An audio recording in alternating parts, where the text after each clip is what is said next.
Ce n'est pas une bascule de plus, c'est une bascule historique comparable à la chute du mur de Berlin. C'est-à-dire que le Moyen-Orient et le monde qui était touché par le terrorisme islamique va changer si ce régime disparaît.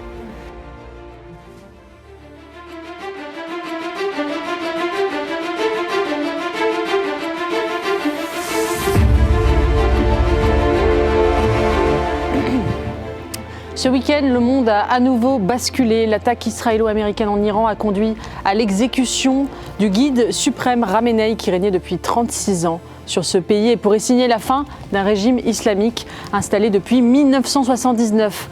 Depuis le 7 octobre 2023, nous vivons une accélération de l'histoire, notamment au Moyen-Orient, dont la France et l'Europe semblent passer au second plan. De l'Ukraine, où sévit depuis 4 ans une guerre d'usure à l'issue incertaine, à ce Moyen-Orient où pleuvent les missiles, une même question s'impose à nous. Que peut encore la France dans un monde où la force semble de retour? L'ingérence est-elle justifiée lorsqu'elle permet de mettre à bas un régime sanguinaire? L'Occident peut-il encore se permettre de faire la leçon au monde? Sommes-nous en train de basculer dans une forme d'embrasement généralisé, voire même un début de Troisième Guerre mondiale, comme disent certains? Pour débattre de ces questions passionnantes et inquiétantes, j'ai le plaisir d'accueillir Pierre Lelouch et Hubert Védrine, deux fins observateurs de la géopolitique. Bonsoir à tous les deux. Vous êtes, Pierre Lelouch, vous êtes un fin observateur de la géopolitique mondiale depuis plusieurs dizaines d'années. Vous êtes un disciple de Raymond Aron. Vous avez contribué à fonder l'IFRI. Vous avez été député, président de l'Assemblée parlementaire de l'OTAN, secrétaire d'État aux affaires européennes et au commerce extérieur. Votre dernier livre paru, Engrenage, la guerre d'Ukraine et le basculement du monde, chez Odile Jacob, qui paraît en poche, je le signale, une édition actualisée. Vous êtes à la fois un acteur et un observateur. Vous avez été un acteur et vous êtes aujourd'hui un observateur de la géopolitique mondiale, tout comme vous, Hubert Védrine. Vous avez été conseiller diplomatique de François Mitterrand, secrétaire général de l'Élysée, ministre des Affaires étrangères de Lionel Jospin. Vous avez présidé l'Institut François Mitterrand pendant 20 ans. Et vous publiez ces jours-ci ce livre « Après l'Occident » avec l'anthropologue Maurice Godelier. Attention, le point d'interrogation est important, m'avez-vous dit. Et bien sûr, on va en discuter. Je le disais, vous avez pour particularité d'être tous les deux des observateurs, mais aussi vous avez été des acteurs de la vie politique, ce qui vous donne peut-être un regard plus réaliste sur les enjeux politiques mondiaux. Et vos analyses sont à la fois lucides et dépassionnées. C'est pour ça que je pense qu'elles sont précieuses pour comprendre ce que nous sommes en train de vivre. Donc je disais, ce week-end, nous avons eu une attaque conjointe des États-Unis et d'Israël contre l'Iran qui a abouti à l'exécution de l'ayatollah Khamenei, vraiment un mouvement de bascule mondiale. On ne sait pas à l'heure qu'il est si le régime des mollahs va tomber, certains l'espèrent. Hubert Védrine, je commence par vous. Comment analysez-vous ce moment? Est-ce qu'on est à un point de rupture, de bascule? Est-ce que ce moment vous réjouit ou vous inquiète? D'abord, les bascules, il y en a eu tellement qu'on ne sait plus où on est. Non, les vrais changements historiques, c'était la guerre froide, la fin de la guerre froide, les 30 années de la mondialisation heureuse, et puis après une période déboussolante et chaotique. Ça ne rechange pas par rapport à ça. Je dirais que ça devait arriver un jour ou l'autre, même si Trump a été élu exactement pour faire l'inverse. Plus jamais d'intervention absurde à l'extérieur pour démocratiser le monde entier. Il n'est pas du tout néocon dans le jargon. Mais là, on va voir pour quelles raisons il a quand même frappé, à mon avis, ponctuellement. Mais ça devait arriver parce que les Américains n'ont jamais accepté, jamais avalé, jamais, pardonné l'éviction du Shah d'Iran, la révolution islamique, la prise des otages de l'ambassade. Donc, il y a comme dans les westerns, il y a une volonté de se venger qui était restée, quoi qu'il arrive, dominante dans la psyché américaine. Et même si Trump était élu pour faire l'inverse, ils se rejoignent là-dessus. Donc ce n'est pas que pour suivre Israël. D'ailleurs, Trump n'est pas à 100% sur la ligne israélienne, en réalité. Voilà. Une fois qu'on a dit ça, c'est un événement considérable, impressionnant, qui excite tout le monde, qui, à mon avis, ne conduit évidemment pas à une guerre mondiale. La question ne se pose même pas. Un embrasement régional, pendant un certain temps, peut-être, et qui n'a, je crois, je vais peut-être choquer, qui n'a pas tellement d'impact pour nous, en fait. Pour la France, réalité. La France, vous pensez qu'il n'y aura pas d'impact? Personne ne va regretter le régime, l'ayatollah. Maintenant, le régime, c'est pas sûr qu'il ne reste pas. Personne ne va regretter l'assassinat. Pas d'impact pour la France. Je ne crois pas que cette conséquence directe, sauf que, globalement, pour les Européens, Ce qui se passe depuis Trump, c'est le contraire exact en termes de principes, de référence, le droit de planète et compagnie, de ce à quoi les gentils Européens ont cru pendant 30 ou 40 ans. Donc il y a une sorte de choc mental et psychologique et philosophique, mais ils ne sont pas plus impuissants qu'avant, en fait. Pierre Lelouch, comment vous lisez ce moment, vous, Pas du tout comme Hubert, pas du tout. Pour une fois, on doit être en désaccord.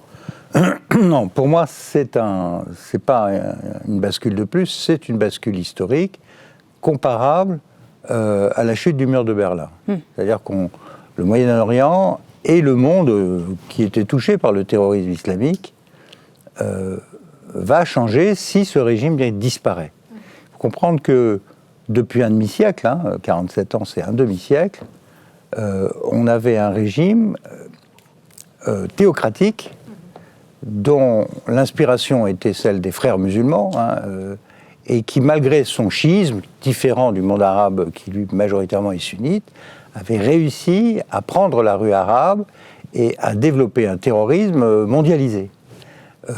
Si ça fonctionne, si le peuple iranien, demain, réussit à faire autre chose de ce pays, faire un pays qui soit success story sur le plan économique, comme tous les voisins. Vous avez vu quand même que depuis 50 ans, tous les États arabes du Golfe sont devenus des modèles de prospérité, parce qu'ils ont les ressources, parce qu'ils ont appliqué correctement la gouvernance à leurs ressources, et ça donne les succès que l'on sait. Économique, mais pas de démocratie. Non, mais avec des systèmes quand même de cooptation, parce que c'est des Bédouins, donc ils ont un autre système, et quant à l'Arabie Saoudite, elle évolue, elle s'ouvre. L'Iran aurait pu avoir cette trajectoire. Il ne l'a pas eu, parce qu'il y a eu cette révolution, qu'au départ, nous, Français, on a cru très intelligent de soutenir en accueillant Monsieur Khomeini en France et en le traitant de saint homme. La gauche intellectuelle avait soutenu tout ça pour arriver à l'arrivée avec un régime de Foucault, je crois. Oui, Foucault, Michel Foucault, catastrophique, qui en plus de la pédophilie faisait Giscard, aussi une spécialité du soutien du saint homme. Tout ça pour dire que si ce régime disparaît et qu'on a un Iran démocratique, ouvert, qui se développe, on change totalement le Moyen-Orient et on change le monde parce que beaucoup du terrorisme était exporté par l'Iran. On oublie, mais on a eu en France énormément d'attentats iraniens, toujours avec des proxys en première ligne, mais les années 80, on a eu beaucoup d'attentats, beaucoup de morts. Il y a eu Drakkar, mais il y a eu des attentats en France même, et on risque d'avoir de nouveaux attentats parce que ces gens-là ne vont pas mourir sans jeter tout ce qu'ils ont. Donc c'est une bascule majeure, aussi importante qu'a été la fin de l'URSS, que nous payons toujours 30 ans après avec la guerre d'Ukraine, mais il y a eu cette période où quand même l'Europe de l'Est a pu accéder à la liberté. Pareil pour cette affaire, si le bastion du terrorisme islamique disparaît, disparaîtront avec lui tous les mouvements terroristes. Alors, Al-Qaïda survivra sans doute, mais à une moindre échelle. L'Iran avait actionné une véritable série de tentacules terroristes un peu partout, Hezbollah, Hamas, Liban, sud d'Israël, Syrie, Irak, Yémen. C'est ça l'Iran. Ils avaient une stratégie d'étouffement et de destruction d'Israël qui vous disait en face, d'ailleurs. Moi, j'ai entendu des gens, vous voulez vraiment détruire ? Oui, bien sûr, on veut détruire. Bon, très bien. Donc ça, c'est le premier changement. Deuxième différence avec ce qu'a dit tout à l'heure Hubert, c'est pas que une décision légère pour Trump, il a beaucoup hésité. Mais il y a en Iran une marche systématique qui dure depuis 50 ans vers la bombe atomique.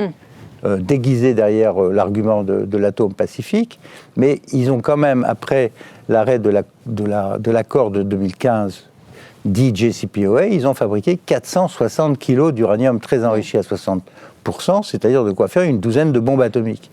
Ils ont fabriqué un arsenal de missiles incroyable, qu'ils ont d'ailleurs distribué à Gaza, au Hezbollah et ailleurs. Ils ont plusieurs dizaines de milliers de missiles à courte portée avec lesquels ils arrosent les Arabes. Et ils ont au moins encore 2500 missiles balistiques à longue portée, 2000 km, avec des têtes manœuvrables. Enfin, ce n'est pas des amateurs. Donc imaginez aujourd'hui, dans la configuration où nous sommes, un Iran avec une bombe atomique. Je ne vous raconte pas les effets.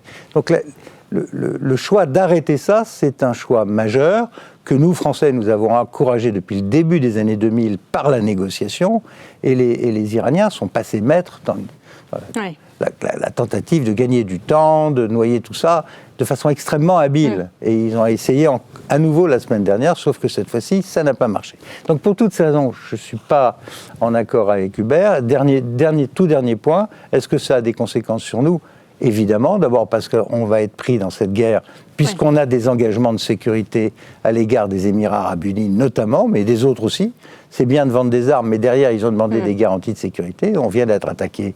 Il va falloir réagir, contrairement à ce que disait au départ M. Macron, qui dit, nous, pas informés, pas concernés. Ben non, on est très concernés. Et deuxièmement, il y a le volet terrorisme, car je crains fort qu'on revienne aux années 80, parce que les Iraniens pratiquent le terrorisme comme un mode d'action à l'international. Donc on n'est pas sorti de cette auberge-là. Non. Hubert Védrine, je voulais vous faire réagir à ce qu'a dit l'ancien Premier ministre Dominique de Villepin, qui lui s'est élevé contre cette nouvelle guerre déclenchée par Israël et les États-Unis contre l'Iran, qui ne sert selon lui ni la paix, ni la démocratie, ni le droit. Qu'est-ce que vous répondez à ceux qui invoquent le respect du droit international, qui aurait été bafoué à la fois au Venezuela à travers la chute de Maduro, et là en Iran, effectivement, avec une exécution extrajudiciaire, évidemment, du guide suprême Khamenei. Est-ce que vous entendez cette critique ? Il faut respecter le droit international, ou de toute façon, maintenant, on est passé dans un monde où la force prime et puis... Non, on n'est pas passé dans un monde. Donnez-moi un exemple où un vrai conflit a été réglé sur la base du droit international. La guerre en Yougoslavie ? Là ? La guerre en Yougoslavie, en ex-Yougoslavie ? Non, quand les Américains sont intervenus à la fin... étaient dans le cadre de l'OTAN. Vous étiez... Non, ils ont pris acte, les Américains, à la fin. Sans mandat, hein. Les bombardements sur Belgrade. Par ailleurs, oui. À Dayton, ils ont pris acte de la répartition des forces après la guerre civile. Donc, en fait, c'est comme la référence au droit. Les gens en ont besoin, il ne faut pas s'en moquer, en fait. C'est une sorte d'imaginaire. C'est un monde fictif, en fait. Mais il n'y a aucun exemple. C'est pas comme ça qu'on a gagné la Deuxième Guerre mondiale. Hein. Si on appliquait le droit international au Proche-Orient, il y aurait un petit État palestinien inoffensif depuis 30 ans, qui se coordonnerait avec Israël pour lutter contre l'islam, etc. etc. Donc oui, je comprends que des gens, parce que c'est conforme à leur engagement, à leurs convictions personnelles, mais c'est franchement pas un sujet. D'autre part, sauf que ça heurte les croyances des Européens, des Européens post-modernes, dans la mondialisation heureuse qui s'est terminée. Bon, je voudrais dire que moi, je ne suis pas en désaccord avec ce qu'a dit Pierre Lelouch. Je pense simplement que ça ne conduit pas à une guerre mondiale. Ça peut conduire à un embrasement régional momentané. Je pense que Trump ne peut pas tenir dans une guerre longue, contrairement à ce qu'espère Netanyahou, parce que sa base est tout à fait contre. Il est élu pour faire ça.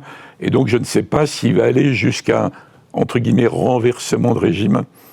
Remplacement du régime par je ne sais pas quoi d'autre. Il n'est pas exclu qu'il s'accommode à mi-parcours, dans quelques jours, d'une sorte de régime survivant, mais qui aurait arrêté l'affaire nucléaire, dans un arrangement genre Venezuela. Bon, maintenant, ceux qui en Europe se disent que c'était l'occasion ou jamais de se débarrasser de cet hydroterroriste serait déçu dans ce cas-là. Mais je voudrais dire que, encore une fois, même si Pierre a raison sur le cas particulier de l'Iran et de ce régime, l'inventeur des frères musulmans, c'est un Égyptien, en fait, une centaine d'années. Hein. Il y a toujours, dans l'islam sunnite, dans le monde, il y a quoi, 1,5 milliard de gens, à peu près, quelque chose comme ça. Dans l'islam sunnite, il y a une bataille entre les musulmans en général, les islamistes fondamentalistes, dont certains, une petite minorité, devient terroriste, mais il ne suffit pas d'être nombreux, pas d'être nombreux pour faire des dégâts. Donc la question continue. La grande question, que devient l'islam en général, n'est pas réglé complètement par la neutralisation, si c'est le cas, du régime iranien. Voyez, donc la question est toujours là, y compris la question du Proche-Orient, elle-même qui, à mon avis, a beaucoup plus d'impact pour nous, en France, pour des raisons politiques et sociologiques, que l'affaire de l'Iran. Donc en fait, je ne suis pas en désaccord avec l'analyse. Moi aussi, je suis enchanté que cette source d'instabilité, de terrorisme, de menaces, soit neutralisée. Mais je ne sais pas si ça va être le cas, en fait. Je ne sais pas jusqu'où Trump veut aller. Juste avant la décision de Trump, pour les raisons, en effet, historiques, vengeance, et la question nucléaire qu'il a ajoutée, il a raison, la majorité des Américains étaient contre. Le Pentagone était contre, compte tenu des conséquences. Alors peut-être qu'il n'y a pas beaucoup de conséquences, parce que les attaques iraniennes actuelles, elles ne sont pas énormes, en réalité. Elles existent, mais elles ne sont pas énormes. Après, il y a la question du chaos, mais le chaos, Trump s'en fiche, à mon avis. Ils sont loin. Il s'en fiche, c'est le chaos régional.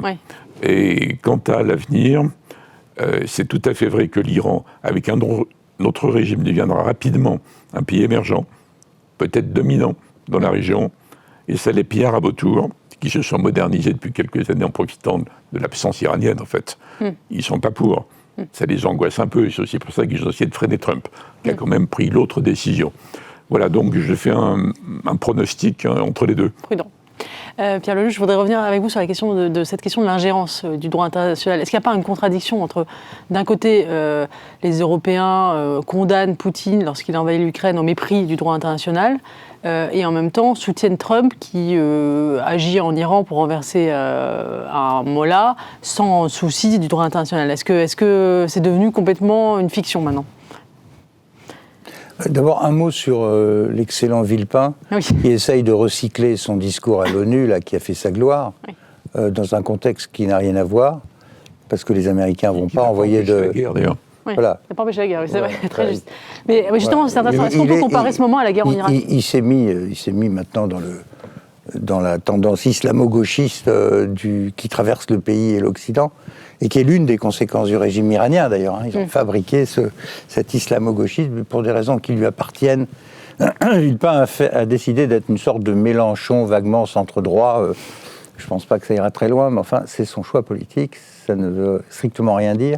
Alors revenons au droit international. Le droit international réserve l'application de la force à deux conditions: légitime défense ou mandat de l'ONU. C'est tout. Les guerres préventives, et on est devant une guerre préventive, ne sont guère autorisées, sauf quand il y a un péril imminent. Le péril imminent n'existait pas pour les États-Unis, et les démocrates, et la presse démocrate, le New York Times, etc., disent mais qu'est-ce que vous faites? On n'est pas directement menacé par l'Iran. Donc il y a une fragilité de Trump, non seulement parce qu'il a dit l'inverse, comme dit tout à l'heure Hubert, justement, à son propre électorat, mais là il prend des risques, il a consulté personne, ni ses alliés, ni le Congrès. Dans cette affaire, les deux gouvernements jouent leur peau. Il faut bien le voir que les Iraniens, le régime de Téhéran joue sa peau physiquement, mais Trump joue son mandat. Si ça se passe mal, qu'il y a beaucoup de morts, qu'un porte-avions est coulé, enfin des choses horribles de ce genre, il aura du mal à expliquer ça aux États-Unis, alors même qu'il avait dit « moi, je reste avec les guerres sans fin ». Bon, cela dit, encore une fois, il y avait un péril, et puis le moment était venu, parce que l'Iran avait été sérieusement affaibli par les Israéliens, c'était la suite du 7 octobre, le moment d'en finir avec cette verrue qui était en train de contaminer non seulement tout le Moyen-Orient, mais aussi l'Afrique, l'Afghanistan. Il faut voir que beaucoup d'argent, beaucoup de soutien ont été organisés par les Iraniens pour exporter la révolution islamique. Alors maintenant que vous m'interrogez sur un autre aspect du droit qui était très amusant à la grande époque mitterrandienne, qui était le droit d'ingérence humanitaire. Le devoir même d'ingérence. Même le devoir. Donc il y avait un doyen italien qui s'appelait Mario Bettati qui avait écrit ça, un ministre français qui s'appelle Kouchner, le roi du sac de riz, qui avait embrassé cette doctrine avec l'idée que quand un gouvernement massacre son peuple, les autres ont un devoir et un droit d'intervenir, d'ingérence, pour mettre fin à ce massacre. Et il y a eu massacre, tout le monde l'a vu en janvier. Mais vous aurez noté que le droit d'ingérence n'a pas été invoqué, car dans l'histoire des années 80-90, assez curieusement, c'est pas la gauche, c'est les néoconservateurs américains qui ont coxé l'affaire du droit d'ingérence pour ensuite exporter la démocratie en Irak avec le succès qu'on a vu. Vous étiez favorable à la guerre en Irak? Oui, parce que j'ai été enfumé, comme beaucoup d'autres, y compris au CEA, sur l'existence d'armes nucléaires. Vous y avez cru à l'époque? Ah bah oui, parce que je veux dire, même nos militaires le croyaient.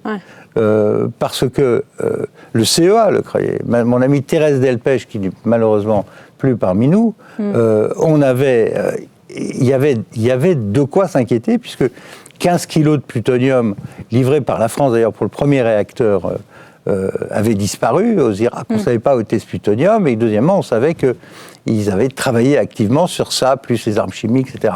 Donc oui, j'ai fait partie des gens qui ont été enfumés par les services américains. On ne me refait plus le coup, je vous garantis que j'ai appris une leçon. Vous ne voyez pas un parallèle entre la guerre en Iran aujourd'hui et la guerre en Irak en 2003 ? C'est pas la même chose pour vous ? Mais non, parce que là, malheureusement, d'abord, il ne s'agit pas d'imposer la démocratie. Personne. On est en train simplement de dire, on a fait sauter le verrou. Maintenant, il faut que le peuple iranien pousse la porte pour essayer de se libérer. Mais il n'y a pas de soldats américains ou coalition occidentale pour aller faire la démocratie en Iran. Non, on essaye de gérer un État qui est un État terroriste, qui est de s'approcher dangereusement de la bombe atomique, qui a fabriqué des milliers de missiles qui ont été répandus dans toute la région, et on a vu ce que ça a donné au mois de juin dernier. On a vu des pluies de missiles s'abattre sur Israël. Là, aujourd'hui, s'abattent sur les États arabes de la région. Donc on n'est pas dans la théorie, mais c'est pas une guerre au sens comparable à celle d'Irak, parce que cette fois-ci, malheureusement, l'arme atomique était au bout de la route. Oui. Et l'Agence internationale de l'énergie atomique, son directeur, M. Grossi, ne cessait d'alerter sur cette situation. Hubert Védrine, vous étiez contre la guerre en Irak, il me semble, en 2003, oui, sceptique. Oui. Oui. Est-ce que vous voyez un parallèle avec ce qui se passe aujourd'hui ? Non, j'étais plus ministre à l'époque. Mais je voudrais ajouter qu'à l'époque où le droit d'ingérence, c'était pas le droit de devoir d'ingérence, c'était pas la doctrine officielle, mais c'était très très populaire chez vos confrères dans les médias. 90% des gens étaient pour l'ingérence. Et moi je posais une question à l'époque, qui s'ingère ? Chez qui ? Dans quel but ? Etc. C'était très mal reçu, parce que c'est censé être une attitude morale qui allait supplanter le cynisme habituel des politiques et des diplomaties. La question se pose toujours. Mais ça, c'est la loi du plus fort, en fait. Pourquoi ça a lieu ? Ça a lieu parce que l'Amérique est plus forte que tout, que Trump est capable de décider absolument tout seul, et que rien ne peut résister. D'ailleurs, les questions que nous posons depuis le début nous ramènent à Trump. Est-ce qu'il va continuer ? Jusqu'où ? Est-ce qu'il va être pris dans l'engrenage, malgré lui, en quelque sorte, du changement de régime ? Alors, j'ai ajouté que la question de l'islamisme n'est pas terminée. Le combat, je le redis, c'est vraiment important pour moi, entre islam et islamisme, la distinction n'est pas terminée. Que la question du Proche-Orient est fondamentale pour nous, beaucoup plus que l'Iran, parce qu'il y a 500 à 600 000 juifs inquiets et des millions d'Arabes ou de musulmans en France qui sont révoltés, etc. Donc c'est quand même très dangereux. On aurait hyper intérêt, nous, à ce qu'il y ait un processus un peu crédible par rapport à ça. Ça nous touche plus que l'affaire iranienne. Je dirais autrement, si l'Iran avait été le seul moteur de l'islamisme et du terrorisme. C'était le cas avec Hamas et Hezbollah, excusez-moi, mais c'est pas le cas avec s'il y a eu le 7 octobre, s'il y a eu les missiles, c'est parce que l'Iran livrait les missiles et les armes. Il n'y a eu aucun règlement 20 ans ou 30 ans avant. Mais en tout cas, je sais que c'est une énorme partie de la question qui est réglée, sans doute, sauf si le régime survit à la vénézuélienne. On n'y est pas. Mais ce n'est pas la fin du sujet par rapport à ça. Non, on n'y est pas du tout. La période. On est entre les deux. Voilà. D'abord, on ne sait pas quel est l'impact des frappes et combien de temps pour que le régime soit suffisamment fracturé, pour qu'il commence à y avoir des dissensions au sein des gardiens de la Révolution, et que le système institutionnel iranien commence à s'effondrer. Il est très solide, ce système, avec beaucoup de... C'est la clé, il faut qu'il y ait il y a beaucoup de gens qui en vivent aussi, donc il y aura toujours 15 ou 20% des Iraniens qui voudront conserver le système. Donc le scénario le plus probable, c'est que tout ça tourne vinaigre, qu'on ait des guerres civiles. Il faut savoir que il y a en Iran 50% de Perses à peu près, mais tout le reste, ce sont des minorités, et avec des langues et des cultures différentes. Donc c'est pas gagné. Cette histoire n'est pas gagnée. La question, c'est de savoir combien de temps ça dure. C'est pour ça que les stocks de missiles sont importants. Les Iraniens sont en train, pour l'instant, d'envoyer des missiles assez anciens sur les États arabes dans le but de les paniquer et de faire pression sur Trump. Mais ils gardent en réserve, sous le pied, si j'ose dire, très importants arsenaux qui vont faire mal. La question pour ceux qui espèrent la chute du régime, en Iran ou ailleurs, c'est combien de temps Trump peut tenir, en fait. Lui-même, il commence à parler de 20 jours. 4 oui, semaines. parce qu'il y a aussi les stocks sur les... je voudrais quand même qu'on revienne... Dans l'opinion publique, je voudrais qu'on revienne sur la question de la France, quand même, parce que est-ce qu'on n'est pas réduit au commentariat ? On voit qu'on a un président de la République qui est intervenu ce week-end pour dire que la France n'avait été ni prévenue, ni impliquée dans l'opération israélo-américaine. Alors, il semblerait que le président de la République veuille... qu'on enverra peut-être des troupes en Jordanie. Est-ce que notre pays, Hubert Védrine, est condamné aux commentaires ? Vous qui avez été l'artisan de la synthèse gaulo-mitterrandienne, est-ce qu'elle a encore une validité aujourd'hui ? Comment la France peut se positionner par rapport aux États-Unis ? Est-ce qu'elle peut avoir un discours de non-alignement, d'indépendance, de troisième terme entre les États-Unis et le Moyen-Orient ? Comment vous voyez les choses ? Les pays européens ne pèsent pas sur tout ça, mais ce n'est pas nouveau. On ne va pas le découvrir maintenant uniquement pour... Vous l'avez dit, là, on n'a pas empêché la guerre en Irak, malgré l'opposition brillante de Villepin à l'ONU. Et si on avait eu de l'influence, il y a belle lurette que la situation au Proche-Orient serait différente. Donc c'est l'accumulation de plusieurs décennies de changement du monde. Les Occidentaux n'ont plus le monopole. Ça revient à mon entretien avec Godelier, ça. Le monopole sur les affaires du monde. Les Européens ne sont pas tellement d'accord entre eux. Ils ne veulent pas faire une puissance, ça leur fiche la trouille en réalité. Et la France elle-même a décroché, parce qu'il y a un décrochage économique et l'endettement qui finit par porter même sur les questions diplomatiques. Bon. Donc les critiques d'actualité sur Macron sont un peu hors sujet par rapport à ça. C'est un phénomène ancien. Et encore une fois, quand est-ce qu'on a pesé ? On a pesé quand... alors Villepin peut être plus positif là-dessus. Il y avait quand même un engagement français dans la recherche d'un accord sur l'Iran. Quand les États-Unis recherchaient plutôt une solution diplomatique, la France a joué un rôle, y compris en durcissant d'ailleurs. C'était Fabius. En durcissant le projet d'accord sur le nucléaire iranien, on a une influence indirecte, mais qui n'a pas débouché, puisque Trump a balayé les projets d'accord par rapport à ça. Il y a eu une influence intellectuelle quand Mitterrand, c'est très très vieux, avait parlé d'un État palestinien à la Knesset en 82. Et Begin avait dit, c'est ça qui... si vous maintenez cette position, l'amitié entre nous est impossible, c'est un vieux truc. Il y avait une influence intellectuelle et politique, mais qui n'a jamais débouché, en fait, vous voyez. Donc c'est pas nouveau. Donc c'est pas d'actualité de dire, et maintenant, qu'est-ce qu'on est là-dedans et que pèse l'Allemagne, et que pèse la Grande-Bretagne, et que pèse l'Italie. Madame Mélanie s'était présentée comme le meilleur interlocuteur entre l'Europe et les États-Unis. Elle était évidemment au courant de rien. Donc c'est une question européenne. Si les Européens veulent sortir de ça, il y a 10 ans de travail. Il faut travailler plus, mieux, investir dans l'avenir, technologie, défense, se mettre d'accord sur le pilier européen de l'Alliance. Qu'est-ce qu'on met dedans ? Qui décide quoi ? Donc il y en a pour des années, donc rendez-vous dans 10 ans. Très bien. Pierre Lellouche, on est réduit, la France est réduite aux commentaires de l'actualité ? Je pense que l'affaiblissement de notre pays, il est sensible, tout le monde le voit, aussi bien dans nos relations avec l'Algérie, où on a vu des choses invraisemblables, la façon dont le pays est traité là-bas, et on l'a vu aussi avec Madame van der Leyen sur l'affaire du Mercosur, où elle signe, alors même qu'elle sait qu'il y a un méga problème en France, donc en réalité elle s'en fout. Là, elle vient de décréter l'application provisoire de l'accord sans ratification. Là aussi, c'est un mauvais coup porté en plein salon de l'agriculture en France.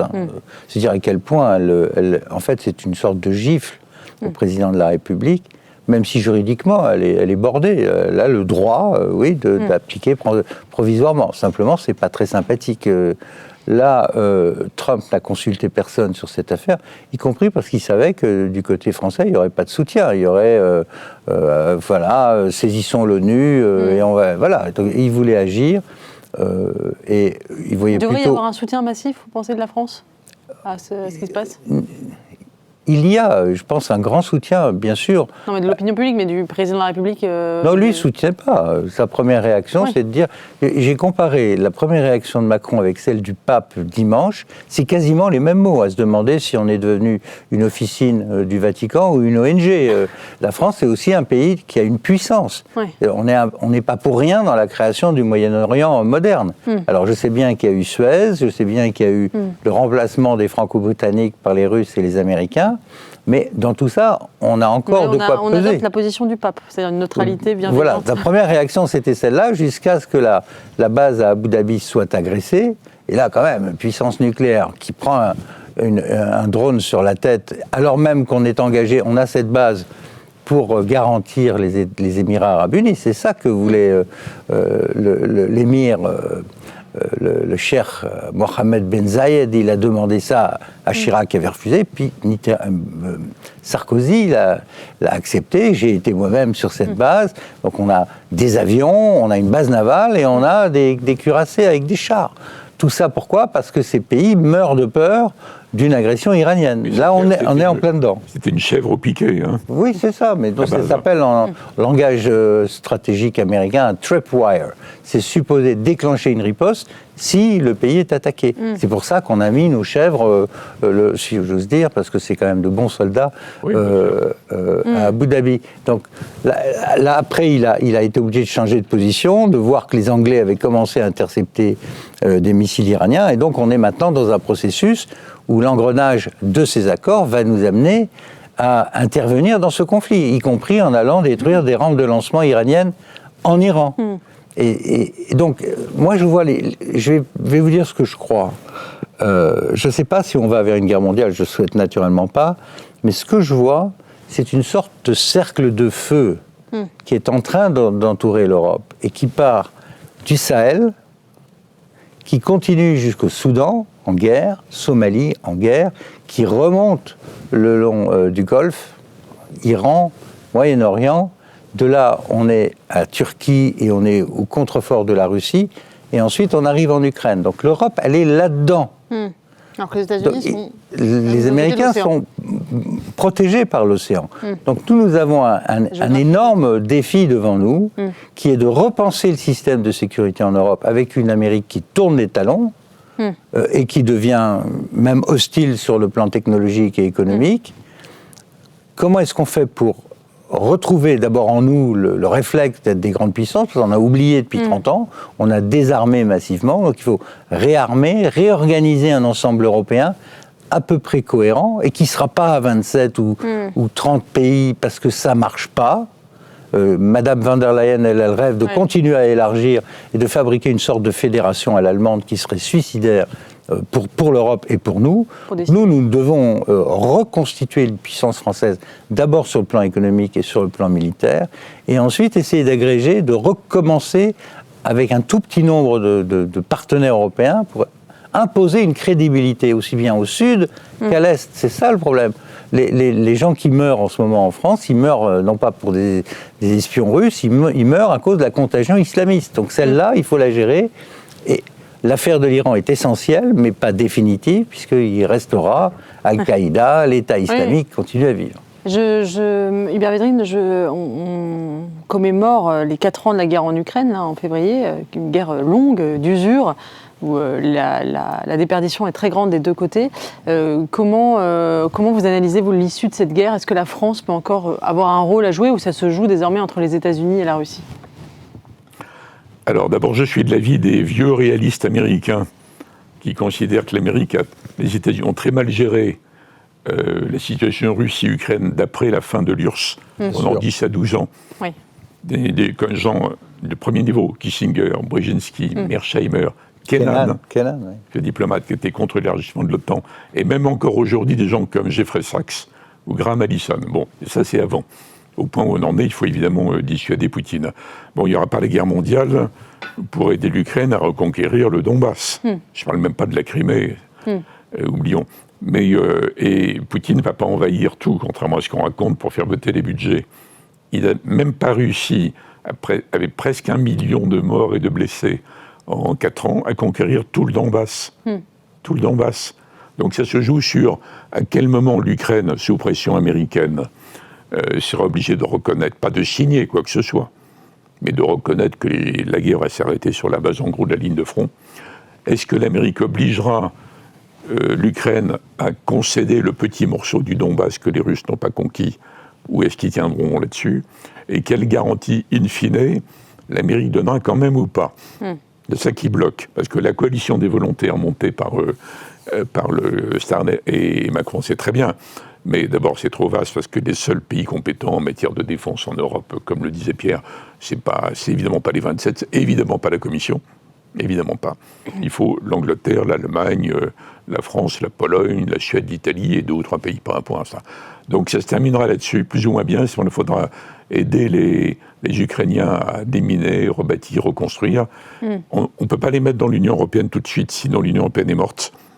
En termes de budget, en termes de politique agricole et compagnie, voilà notre rôle le moment venu. On n'a pas tellement d'influence là-dessus, parce qu'on n'a pas d'influence directe sur Poutine. Il n'y a que Trump qui pourrait en avoir s'il le voulait, en le menaçant quand même un peu, ce qu'il ne fait pas, et en mettant en avant une énorme carotte sur le développement des relations économiques entre les deux. Bon, on n'a pas une influence directe, un petit peu à travers la coalition. Il n'y a rien d'humiliant. Les Européens ils ont correctement conduit par rapport à ça. Les Ukrainiens sont incroyablement courageux.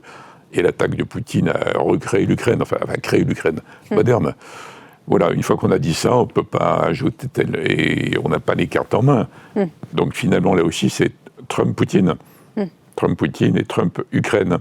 et nous, en appui éventuel. Mais on ne peut pas imposer le cessez-le-feu. Vous voyez ? Donc on attend, on est disponible. Pierre Lelouch, vous êtes d'accord avec partager cette analyse, je suis content de voir que Hubert a bien lu mon livre et que sur l'histoire, évidemment, c'est un énorme. Je l'ai pas encore lu, mais c'est qu'on est d'accord. C'est un énorme ratage. Oui, mais est-ce que c'est pas une manière de s'auto-flageller, de dire c'est la faute des Occidentaux? Non, c'est pas auto-flagellation. On n'est pas toujours dans la flagellation du monde. C'est pas le genre, Eugénie. Je vous assure, je suis pas le genre. Simplement, c'est trop simple de dire que c'est que les velléités russes de reprendre l'Ukraine, elles existaient en 91 au moment de l'indépendance de l'Ukraine. La question de savoir ce qu'allait devenir ce pays était sur la table depuis 30 ans. Le sujet, c'est pas que les Russes ont changé d'avis, ils ont toujours dit la même chose. Le sujet, c'est qu'on s'est pas préparé. Soit on s'armait et on arrêtait cette histoire de désarmement budgétaire depuis 30 ans. Oui. Et on disait qu'on allait protéger l'Ukraine et qu'on allait ouvrir des relations avec l'Union européenne. Ce qu'on n'a pas fait, on n'a ni réarmé pour dissuader la Russie, ni négocié avec la Russie le statut de l'Ukraine, ce qui aurait pu être possible. Donc le résultat, c'est que les relations Est-Ouest ont été graduellement de plus en plus tendues pour terminer par un divorce total pendant les années 2000. Et on se retrouve avec cette situation épouvantable aujourd'hui, qui dure depuis 4 ans, qui est une véritable boucherie. Et ce que dit Hubert est exact. Depuis 3 ans, les Russes ont gagné 1% du territoire ukrainien en perdant à peu près 1000 soldats par mois. Ajoutez que la guerre des drones a changé complètement l'équation des guerres désormais. On ne peut plus faire des mouvements de chars, des choses comme ça. Une tête qui sort d'une tranchée, elle est morte dans les 5 minutes. Donc personne ne bouge, beaucoup de morts, et un statu quo qu'il va falloir organiser. Et c'est ce que disait Hubert, où est la frontière? Comment est-ce qu'on garantit la sécurité? Comment est-ce que on va faire en sorte que cette ligne de partage reste stable? C'est pas évident, il y aura des irrédentistes des deux côtés. C'est pas une situation coréenne. Vous savez, en Corée, les Américains ont laissé 60 000 hommes et des armes atomiques en Corée du Sud. C'est ça qui calme le jeu et qui stabilise la situation. Là, ils s'en vont. Ils n'ont plus mis $1 depuis 1 an et ils mettent plus d'armes, sauf celles qu'on leur achète pour les repasser aux Ukrainiens. Ajouter une dimension budgétaire considérable. Nous, Européens, on a mis 175 milliards d'euros depuis le début de cette guerre. C'est pas rien. On vient d'emprunter 90 milliards pour payer l'année et demie devant nous. Si on fait rentrer l'Ukraine, comme le demandent certains en France, je pense à M. Attal, faisons rentrer l'Ukraine l'année prochaine, c'est ce que veut Zelensky. On fait littéralement exploser la boutique, demander à la FNSEA ce qu'ils en pensent, sans compter qu'il y a un problème de corruption phénoménal en Ukraine qui n'est pas réglé. Le président Zelensky a dû se séparer de ses plus proches collaborateurs. Tenez-vous bien, 600 000 armes livrées à l'Ukraine se sont évaporées. Donc il y a un léger problème de ce côté-là aussi. Oui. Cela dit, maintenant, je pense qu'il serait temps d'arrêter la blague, parce c'est humainement épouvantable. Et puis, on a besoin de la Chine et de la Russie pour traiter les autres sujets. L'accord sur le nucléaire iranien de 2015, qui était le produit de 13 années de négociations conduites par la France et l'Europe, il y avait les Américains, les Chinois et les Russes pour faire pression sur l'Iran. Depuis la guerre d'Ukraine, les Iraniens vendent des drones Shahid à la Russie, les Chinois achètent du pétrole iranien en dépit des sanctions, et donc vous avez une alliance maintenant russo-chinoise pour aider l'Iran. Enfin, une alliance qui n'est pas très loin, puisque la Russie n'a pas bougé le petit doigt. Non, mais d'accord, mais ça veut dire que... Oui, mais enfin, il y a des livraisons d'armes qui étaient en cours, notamment des armes anti-aériennes. Les Chinois, les Iraniens leur avaient commandé, tenez-vous bien, des missiles anti-navires.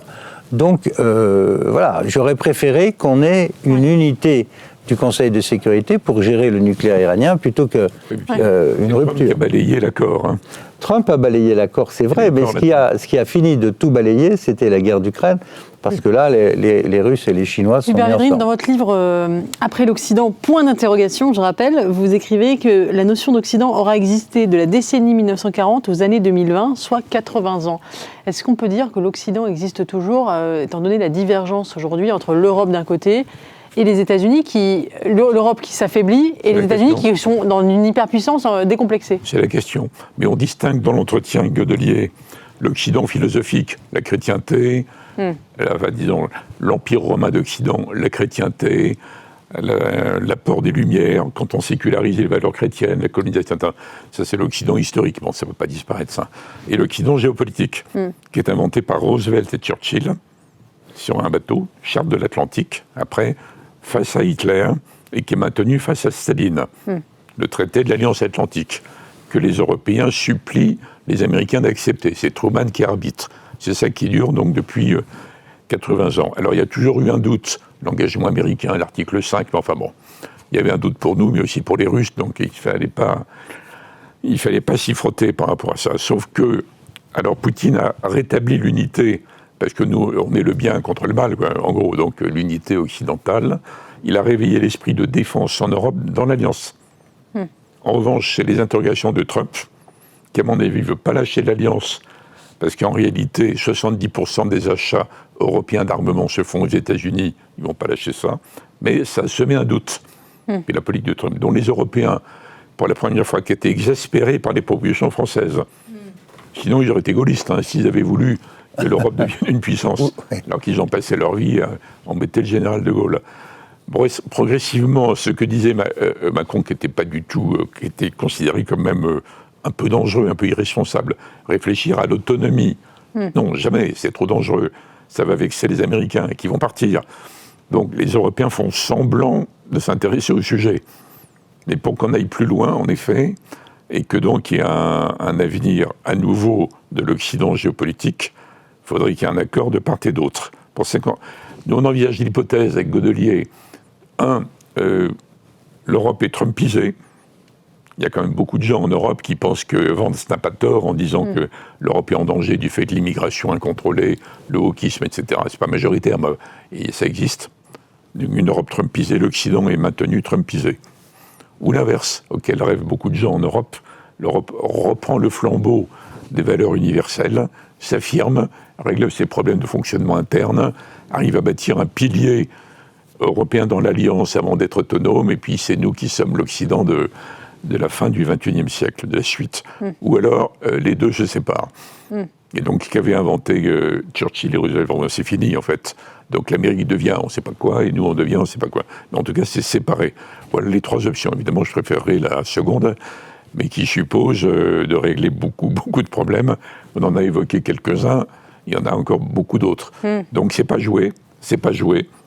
Moi, je crois que le maintien de ce que nous avons connu pendant 80 ans, on est né avec, notre génération, nous sommes nés avec le parapluie américain. Oui. Tous ceux qui ont moins de 80 ans, ils sont nés dans ce monde-là. Or, ce monde-là est mort. C'est ça le sujet. L'Amérique est en train de faire autre chose, d'ailleurs elle l'écrit, elle le dit. Ça a commencé avant Trump d'ailleurs, mais avec Trump c'est clair. Vous regardez le document sur la doctrine de défense, le mot allié n'est même pas présenté, c'est les amis. Bon, il y a deux amis au bout de l'Eurasie, il y a les Coréens et autres Japonais, Australiens, et puis nous, en Europe, on est priés de contribuer à la sécurité commune. Mais c'est tout. Il n'y a pas d'affect, il n'y a pas de lien philosophique ou autre. Et de ce point de vue, en effet, les routes sont en train de diverger assez fondamentalement. Quant à l'Europe, le système n'est pas fixé.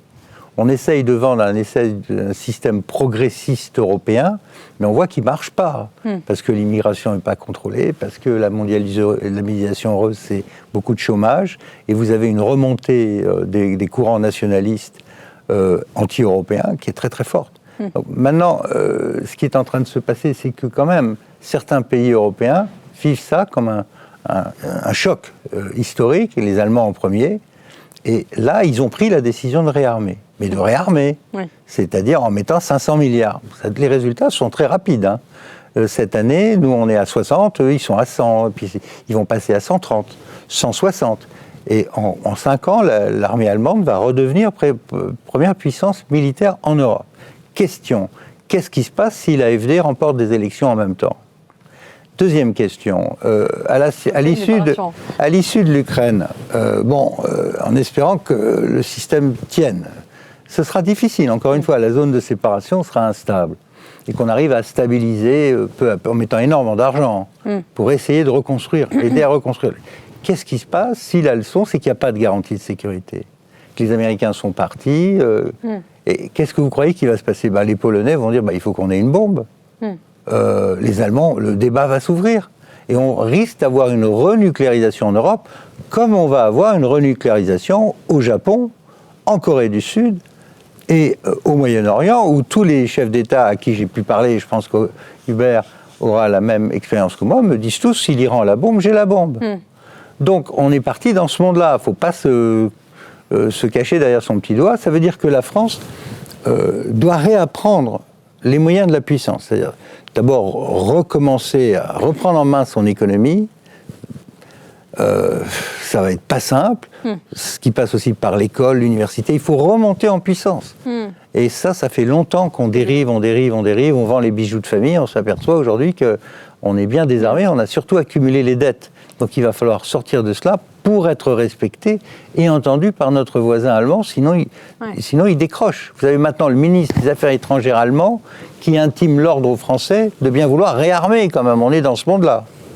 De réduire les dépenses sociales. Oui, réduire les dépenses sociales pour réarmer. Alors, comme je suis entièrement d'accord avec ce qui vient d'être dit, je pense que l'urgence, en effet, compte tenu des ambitions allemandes, des projets, des décisions budgétaires, des ambitions polonaises, etc., il est urgent de donner un contenu à, donc, encore une fois, pas l'union à 27 sur la défense, surtout pas. Surtout pas. Mais une sorte d'entité ad hoc avec Grande-Bretagne, France, Allemagne, Pologne, Suède, Italie et 2 ou 3 forces spéciales, en tout cas moins de 10. Ah oui. Il faut organiser ça. Il faut dire qu'est-ce qu'on est capable de mettre comme armes, toutes les armes, y compris les plus modernes, dans le pilier. Je répète parce que c'est quand même le nœud de la discussion. Quel état-major ? Il faut avoir un état-major tournant. Et à l'arrivée, qui donne les ordres à l'état-major de cette entité européenne ? C'est pas Madame von der Leyen qui n'est pas élue. Donc, c'est ce que je... élus. Donc, il faut inventer un système où en une minute, les dirigeants des pays que j'ai cités disent oui ou non, on abat l'avion russe ou pas, ou autre. Oui ou non. Oui, vous voyez le travail qui est devant nous pour sortir des inquiétudes. Par une programmation et un calendrier. Voilà. Tandis que récemment, on a vu un avion russe se balader pendant 12 minutes au-dessus des territoires des États baltes. Et les avions qui étaient responsables à ce moment-là étaient allemands, mais la chaîne de commandement n'existait pas. Donc personne n'a donné l'ordre aux pilotes d'intervenir. Donc moi, je suis entièrement d'accord, c'est ce que je préconise aussi, c'est-à-dire quelque chose de très simple, un noyau dur, militaire, avec, si possible, une coordination dans l'achat des armements pour que ça fonctionne. Et puis après, il y a l'élément nucléaire dont le président de la République est censé nous éclairer. Mais c'est ça qu'il faut faire. Il ne faut pas oublier les fondamentaux de la dissuasion. Si on la partage, c'est fini. Si on l'étend n'importe comment, c'est fini. Bon, on verra. Ça, c'est un autre sujet. Mais dans le système que nous échafaudons là, on ne pourra pas déléguer à un général polonais le droit de décider d'abattre ou non l'avion russe. Si on a créé une structure avec les 5 ou 6 pays, il faut avoir une décision démocratique, légitime, au sommet, instantanée, en une minute. C'est possible techniquement aujourd'hui. Oui, non ? Un groupe WhatsApp. Un groupe WhatsApp. Ça, c'est vraiment votre génération.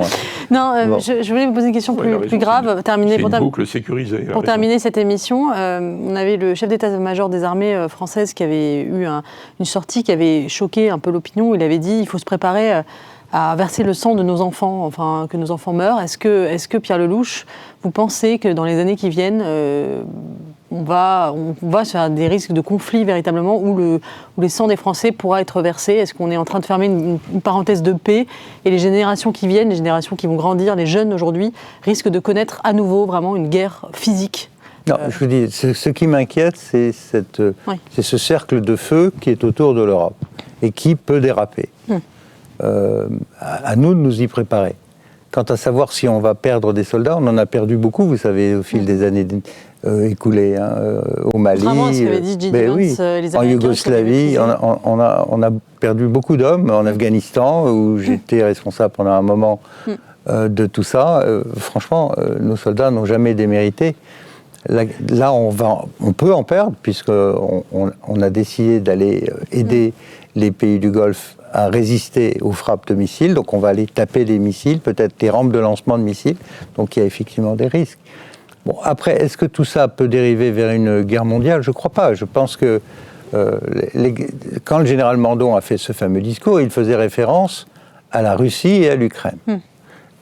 La Russie, depuis 3 ans, 1% du territoire ukrainien pour 1000 soldats tués par jour, 35 000 par mois. N'y arrive pas, à cause de transformation complète du champ de bataille, en plus d'avoir des adversaires valeureux, mais ils n'avancent pas. Donc, à nous de nous doter des systèmes que nous n'avons pas aujourd'hui, de drones, de défense antiaérienne, etc. Donc, il faut réinventer la guerre telle qu'elle est. Donc, moi, je ne crois pas du tout à un embrasement avec la Russie. Je pense qu'ils seront assez contents d'arrêter la guerre parce qu'ils commencent à souffrir sur le plan économique. Simplement, il faudra essayer de bâtir un système de sécurité où il y aura aussi la reconnaissance des intérêts de chacun, y compris de l'adversaire russe. Ça, c'est le premier. Et ce ne sera pas facile. Mais on a quand même une histoire en Europe. On a eu des négociations MBFR. On sait faire la limitation des armements en Europe. C'est une négociation qu'il faudra reprendre. Sur le Moyen-Orient, beaucoup va dépendre de la disparition ou pas de ce noyau, de cette vipère islamique qui étendait le poison partout dans le monde arabe. Si l'Iran devient un pays ouvert, démocratique et pro-ouest, pro-occidental, là on change complètement la donnée. On aura encore, bien sûr, des histoires avec Al-Qaïda et peut-être l'État islamique, mais ce seront des morceaux d'islamisme beaucoup moins puissants qu'aujourd'hui, parce qu'aujourd'hui ils avaient l'aide de grands pays comme l'Iran. Hubert Védrine. Ils ne sont jamais pro-occidentaux, ils sont profondément nationalistes. Enfin, ils peuvent être tout à fait complètement différents. Je répète qu'à mon avis, ça n'épuise pas l'ensemble du sujet de l'islamisme, et que par rapport à ce que Pierre décrit comme le cercle de feu, je suis une analyse un peu différente, mais peu importe, il y a un vrai sujet, ça vous paraît complètement bizarre ici, la question palestinienne. Donc je pense qu'il faut prendre dans le plan Trump, je ne parle pas de l'espèce de système absurde là, mais dans le plan Trump sur Gaza, il y a une dimension, malgré Netanyahou, demandée par l'Arabie et compagnie, qui est quand même un minimum de prise en charge de la question de l'avenir de Gaza par une sorte d'entité technocratique palestinienne, qui est encore trop pour Netanyahou et pour le Hamas. Enfin, il faut jouer ça. Je pense qu'il faut être plus dynamique là-dessus. Ça a un impact énorme chez nous, en fait. Et ça brise un peu le cercle de feu. Et pour moi, beaucoup de gens en France ne sont pas d'accord, mais la bonne façon de contrer la menace islamiste, c'est de reprendre l'idée de l'État palestinien anti-islamiste. Il y aura la guerre entre... Bon, je fais le lien parce que le lien n'apparaît pas comme évident. Sur ce dont vous avez parlé aussi, on n'a pas besoin d'employer des termes grandiloquents et terrorisants et très tragiques pour être convaincu qu'il faut réarmer en Europe, que les dividendes de la paix, c'est fini. On était trop loin. Il dit qu'il faut rendre une capacité européenne. Alors on a dit comment il faut l'organiser, on verra, parce qu'il faut être capable d'être armé à l'avenir, d'abord pour terminer la guerre en Ukraine dans les moins mauvaises conditions possibles, et pour dissuader après. Mais on n'a pas besoin d'employer ces mots-là. Juste un mot sur ça. Je pense qu'on peut y arriver rationnellement, à montrer qu'il... Puis il y a l'exemple allemand, l'exemple polonais. Donc j'emploierai pas, moi, ce genre de terme, même si je sais dans quel contexte... Il reste 30 secondes, Pierre. Non, Mandon aurait été beaucoup plus crédible si, en même temps, on avait fait la réforme des retraites et qu'on avait taillé dans le social pour trouver de l'argent pour la défense. Mais aller foutre la trouille aux gens en leur parlant de verser le sang sans réarmer notre armée, c'est quand même un vrai sujet, quoi. Ça marche pas. Oui, moi, je suis tout à fait d'accord pour qu'on prévienne les Français qu'on rentre dans une période extrêmement différente et potentiellement dangereuse. Soyons adultes, prenons nos responsabilités, mais ça ne sert à rien de monter le trouillomètre si on ne prend pas les décisions qu'il faut prendre sur le plan économique et social. Très bien. Et là, nous avons pris quelques retards. Merci, on a pris un peu du retard dans l'émission aussi. Merci à tous les deux pour cette discussion absolument passionnante au cœur de l'actualité. Merci à vous d'avoir regardé le club Le Figaroïdé. Je vous donne rendez-vous la semaine prochaine. On parlera non pas de guerre, mais d'intelligence artificielle. Très bonne soirée sur Le Figaro TV.